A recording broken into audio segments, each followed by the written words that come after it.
नमस्ते दोस्तों। देखिए, आज हम जो टॉपिक पढ़ने जा रहे हैं वो है फिजिक्स। फिजिक्स का जो टॉपिक है वो है ताप एवं ऊष्मा। यानी अपन स्टार्ट टॉपिक करते हैं पहले ताप को। तो अपन पहले पढ़ेंगे ताप, यानी कि ताप क्या होता है, टेम्परेचर क्या होता है, टेम्परेचर भाई ताप क्या होता है, क्या होता है ताप, व्हाट इज टेम्परेचर। देखिए, एक ये चीज़ है मेरे पास, एक ये चीज़ है, दो चीज़ें। मान लिया ये है गर्म, ये है ठंडी। तो ये गर्म और ठंडी क्या है, इन दोनों का मार्कर गर्म है, तो इस मार्कर का क्या है, गर्म। क्या बता रहा है मार्कर, जो गर्म बता रहा है गर्मी, वो क्या बता रहा है, इसका टेम्परेचर। अगर ये डस्टर ठंडा है तो ये इसका टेम्परेचर बता रहा है। ठीक है।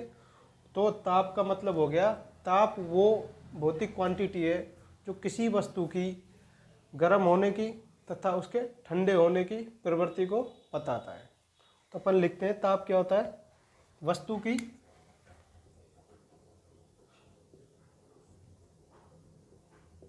की गर्म तथा ठंडे होने की प्रवृत्ति। क्या है ताप, क्या है, किसी वस्तु के गर्म होने की और तथा ठंडे होने की प्रवृत्ति। अब अपन ने जान लिया भाई ताप क्या होता है, टेम्परेचर। अब हम जानेंगे भाई, अगर ये ठंडा है, ये गर्म है, किस चीज़ से मापेंगे इसको। भाई इसका पता भी चलना चाहिए, भाई गर्म है ठंडा है। अपन जैसे नॉर्मल टेम्परेचर उसको तो टच करके पता कर लेते हैं, लेकिन कोई हाई टेम्परेचर हो गया उसको कैसे मेजर करेंगे। तो इसके लिए कुछ यंत्र बनाया। देखिए, जो यंत्र बनाया गया था उसका नाम है, अगर अपन ताप को माप रहे हैं तो उस यंत्र का नाम हो जाएगा तापमापी। ताप को मापने का यंत्र, यानी कि मापने का यंत्र।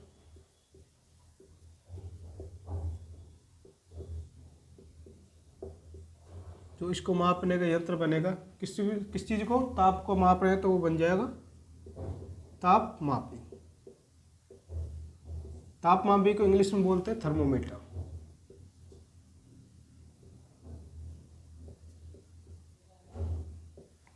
थर्मोमीटर। ताप क्या होता है, किसी वस्तु के ठंडे गर्म होने की प्रवृत्ति को अपन मापेंगे तापमापी से, तापमापी से मापेंगे। अब ये तापमापी बनाया है, किसी ने तो बनाया होगा, यानी किसी ने इसका आविष्कार किया होगा। क्या नाम है आविष्कार करने वाले, तो जिसने ये तापमापी का यंत्र बनाया है उस साइंटिस्ट का नाम है, यानी इसका आविष्कार करना।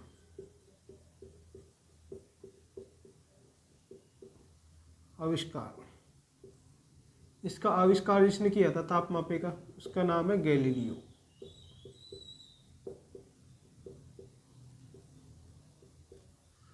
तो तापमापी का जो आविष्कार किया था उस साइंटिस्ट का नाम है गैलीलियो। गैलीलियो ने तापमापी की खोज कर, यानी वो कर दी, आविष्कार कर दिया, गर्म और ठंडे होने की प्रवृत्ति चेक करने के लिए। अब ये बता रहा है कि भाई गर्म होने की प्रवृत्ति है, एक ठंडे होने की प्रवृत्ति है। तो तापमापी एक नाम है, तो कोई अलग अलग चीज़ें रही होंगी इसमें, जो एक चीज़ तो उसकी गर्मी को नाप सके और एक चीज़ उसकी ठंडे को माप सके। तो क्या चीज़ है दोनों। देखिए, इस तापमापी में दो चीज़ें यूज की गई है, जो एक तो ठंडे को मापती है, एक गर्म को मापती है। तो एक चीज़ हो गई एल्कोहल, इसमें एक यूज की जाती है एल्कोहल तथा दूसरा यूज किया जाता है पारा। तो तापमापी में ठंडे और गर्म को मापने में दो चीज़ों का यूज किया जाता है, एक है, पहला हो गया एल्कोहल और दूसरा हो गया पारा। ठीक है। अब देखते हैं पारा ठंडे को मापता है कि गर्म को मापता है, एल्कोहल ठंडे को मापता है, गर्म को मापता है। भाई अपन ने लिख लिया दो चीज़ें हैं। अब इसमें यह पता होना चाहिए भाई पारा गर्म को मापेगा, ठंडे को मापेगा, एल्कोहल गर्म को मापेगा, ठंडे को मापेगा। तो देखो, अगर अपन इसमें तापमापी में पारा का यूज कर रहे हैं, यानी पारे को, किस चीज़ का यूज कर रहे हैं, पारा का। अगर अपन तापमापी में पारा का यूज कर रहे हैं तो ये कितने से कितने डिग्री तक की चीज़ों को मापेगा, है ना। भाई पता होना चाहिए कितने से कितने डिग्री तक की चीज़ों को मापेगा। तो ये मापता है 30 डिग्री सेंटीग्रेड या सेल्सियस से, माइनस 30 डिग्री सेंटीग्रेड या सेल्सियस से 350 डिग्री सेल्सियस तक। यानी कि हम इस तापमापी में पारा का यूज कर रहे हैं, तो ये माइनस 30 डिग्री सेंटीग्रेड से 350 डिग्री सेंटीग्रेड तक के तापमान को मापेगा। अपन ने पारा देख लिया। अब अपन यूज करते हैं इसमें दूसरा अल्कोहल।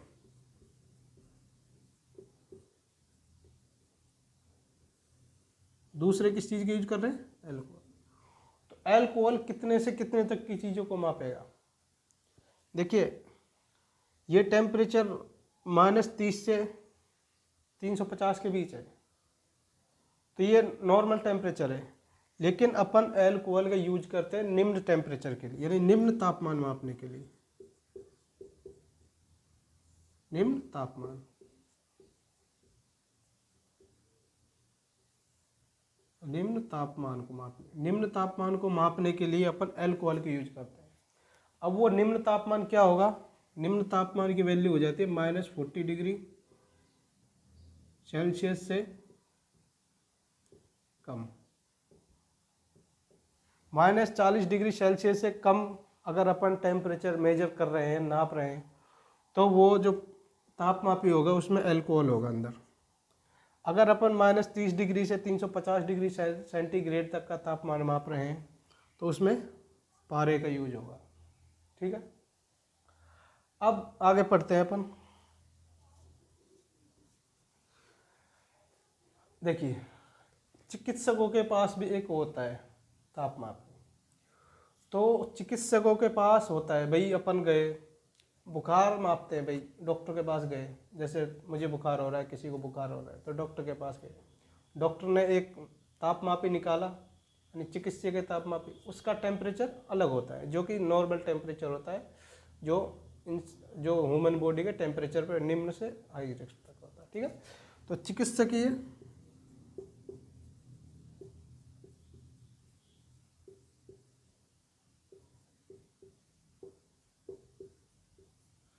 जो चिकित्सकीय तापमापी होता है उसका जो टेम्परेचर होता है वो होता है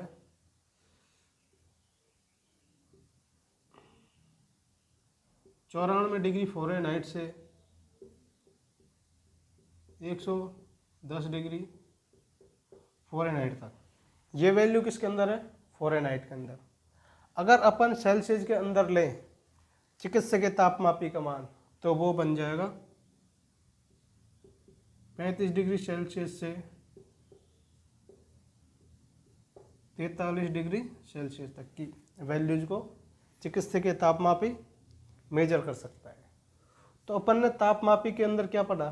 ताप क्या होता है? गर्म और ठंडे की प्रवृत्ति। इसको मापने के लिए तापमापी यानी थर्मोमीटर का यूज किया जाता है। इसकी खोज गैलीलियो के द्वारा की गई, है ना। और इसमें दो तरह के पदार्थ की यूज करते हैं, एक अल्कोहल, एक पारा। और पारे का यूज अपन -30 डिग्री से 350 डिग्री सेंटीग्रेड तापमान को मापने के लिए करते हैं। और अल्कोहल निम्न तापमान के लिए, निम्न तापमान -40 डिग्री सेल्सियस से कम के लिए। और चिकित्सकीय तापमापी होता है जो कि 94 डिग्री फ़ारेनहाइट से 110 डिग्री फ़ारेनहाइट तक, और सेल्सियस में लेता 35 डिग्री सेल्सियस से 43 डिग्री सेल्सियस तक। ठीक है, अब अपन ने इतना तक पारे से 350 तक का मेजर कर लिया।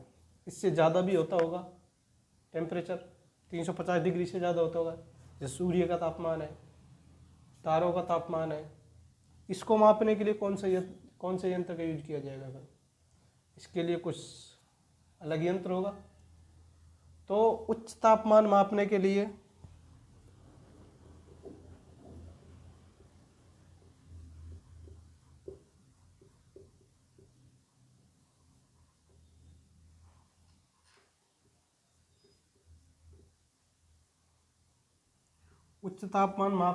जिस यंत्र का यूज, किरण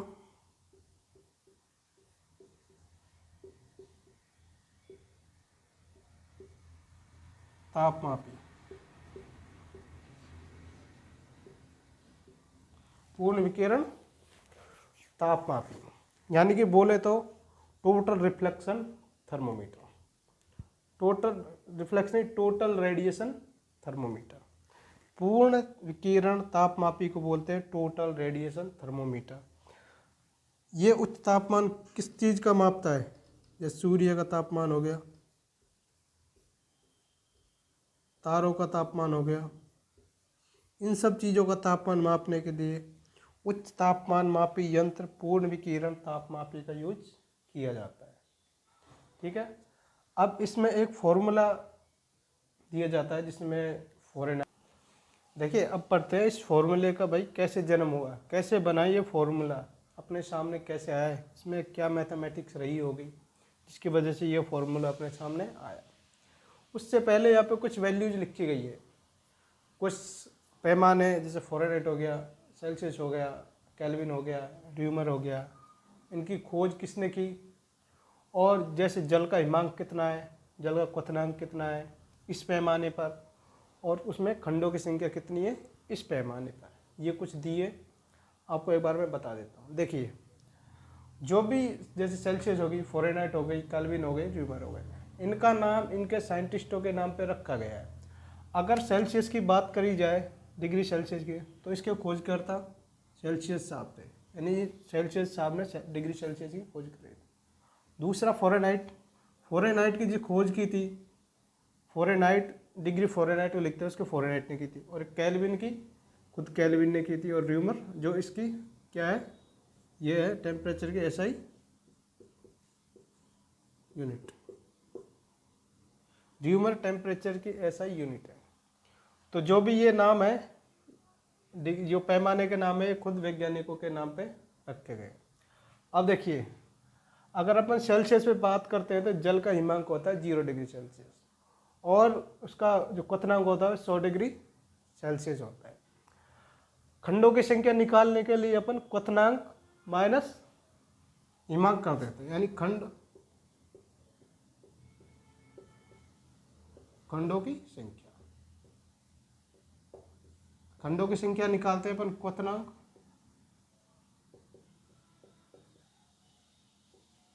माइनस उसका हिमांक। खंडों की संख्या निकालने का ये फॉर्मूला है। खंडों की संख्या निकालने के लिए क्वथनांक में से ये हिमांक वाली वैल्यू घटा दी जाएगी, तो इधर खंडों की संख्या आ जाएगी। अब फ़ारेनहाइट पे देखते हैं तो जल का हिमांक होता है 32 डिग्री फ़ारेनहाइट, और क्वथनांक 212 डिग्री फ़ारेनहाइट, और खंडों की संख्या क्वथनांक में से अपन हिमांक घटा देंगे, नहीं 212 में से 32 घटाएंगे तो 180, उसमें खंडों की संख्या आ जाएगी। अगला करते हैं अपन केल्विन के बाद। तो जल का जो हिमांक होता है केल्विन में होता है 273 डिग्री, और उसका क्वथनांक 373 डिग्री। खंडों की संख्या 100 केल्विन, जो कि 373 में से 273 घटा दे तो 100 केल्विन खंडों की संख्या आ जाएगी। चौथा बात करते हैं last, rumour. Rumour 0 degree rumour से उसका हिमांक होता है, और क्वथनांक 80 डिग्री र्यूमर होता है। खंडों की संख्या 80 डिग्री र्यूमर, क्वथनांक में से हिमांक घटा दिया तो आ गया। ठीक है, इतना हो गया। अब करते हैं अपन, भाई ये फॉर्मूला कैसे आया। देखिए इस फॉर्मूले के लिए क्या करते हैं, मैं इसका लिखा देता हूँ भाई कैसे फॉर्मूला है। ये क्या है, इसकी एक वो है जिससे अपन जैसे फ़ारेनहाइट को एफ से डिनोट कर दिया, केल्विन को के से डिनोट कर दिया, सेल्सियस को सी से डिनोट कर दिया, और केल्विन के से, र्यूमर को आर से। तो अपन पहले लिखते हैं इसका क्या, प्रतीक।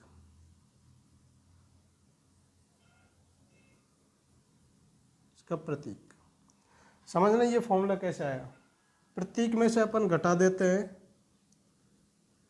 देखिए ये 32 फ़ारेनहाइट में चलते हैं, हम देखिए ये फ़ारेनहाइट है, तो 32 क्या बता रहा है फ़ारेनहाइट में, ये 32 इसका हिमांक,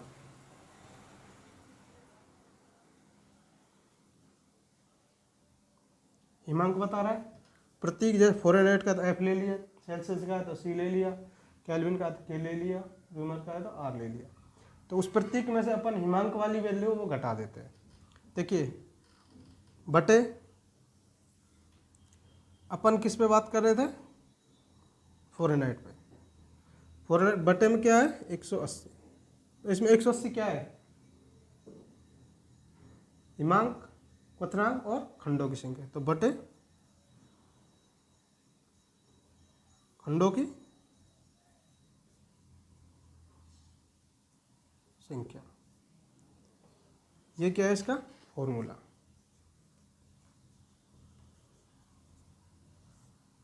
इस फॉर्मूले के जरिए